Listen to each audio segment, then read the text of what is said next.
Thank you, Senator Conley and Brett, for bringing greetings this morning.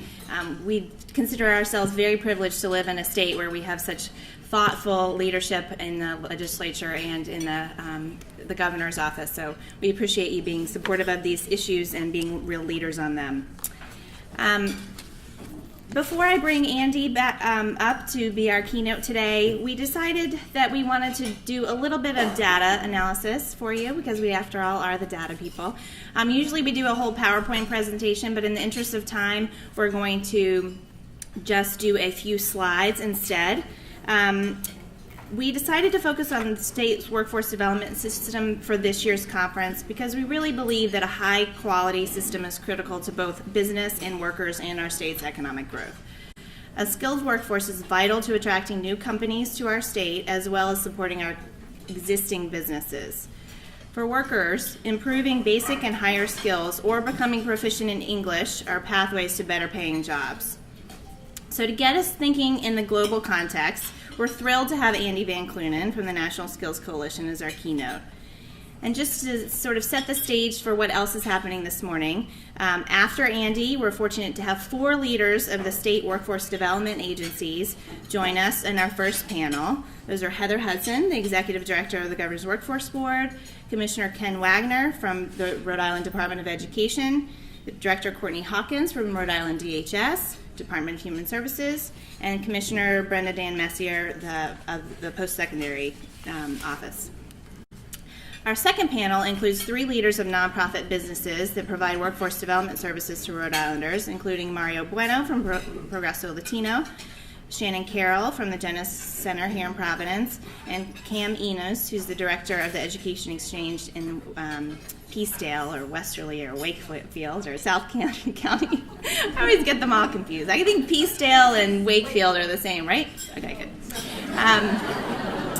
This panel will also include Katerina Perez, who's a graduate of the Genesis Center, who's kindly agreed to share her journey with us today, and Jackie Scungilli from the Providence Health Center, who will discuss how several of the state's workforce development investments help the center find and retain good staff.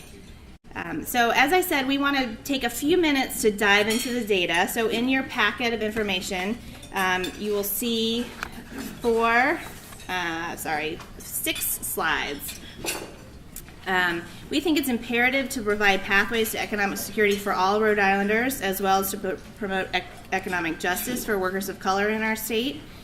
And as you may know, this conference grew out of the State of Working Rhode Island report, which we published in December. It's a long document, so we did not provide it to all of you, but the executive summary of it is also in your packet this morning, and you can find the full report and policy recommendations on our website. So I'm going to quickly walk through the slides with you just to help set some context, and then we'll bring Andy up.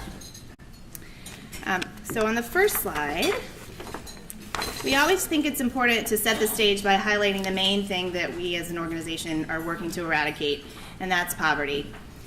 Despite improved economic conditions here in Rhode Island, 1 in 8 Rhode Islanders is still living in poverty.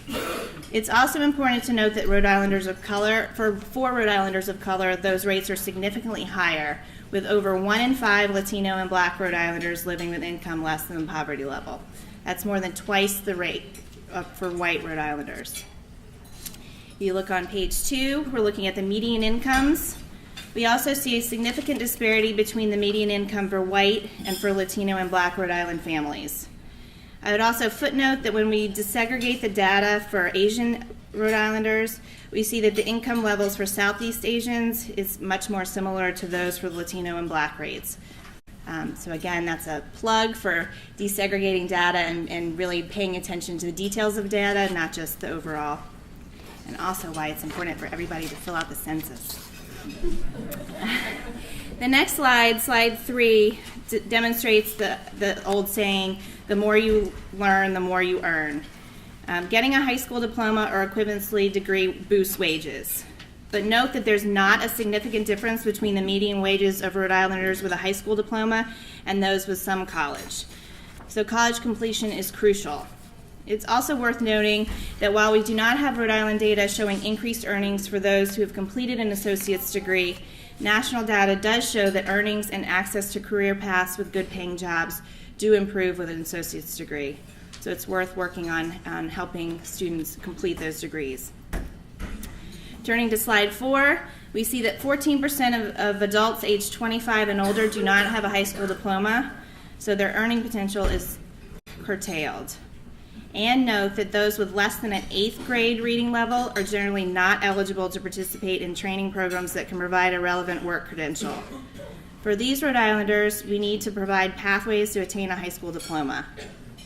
For the 46% of Rhode Islanders with either a high school diploma or some college, some strategies for helping those students include improving retention at college, re-engaging adults who have started post-secondary school and dropped out, and providing pathways for those who never tried college so that they can do so.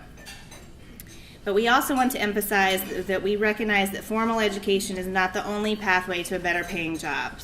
Apprenticeships and credential attainment are ways forward for well-paying jobs, which I think you'll hear more about from our panelists. Turning to slide 5, also shows disparities in educational attainment by race and ethnicity, highlighting the imperative to have targeted strategies for the over 75,000 adults with less than a high school diploma if we want all Rhode Islanders to succeed. We also know that 33,000 Rhode Island adults have limited English skills, and if you turn to slide 6, it shows that 74% of these adults are native Spanish speakers. Certainly, improving education for English language learners in our elementary and secondary school is vital, but so is providing accessible and affordable access to English language services for adults, both at the workforce and in the community.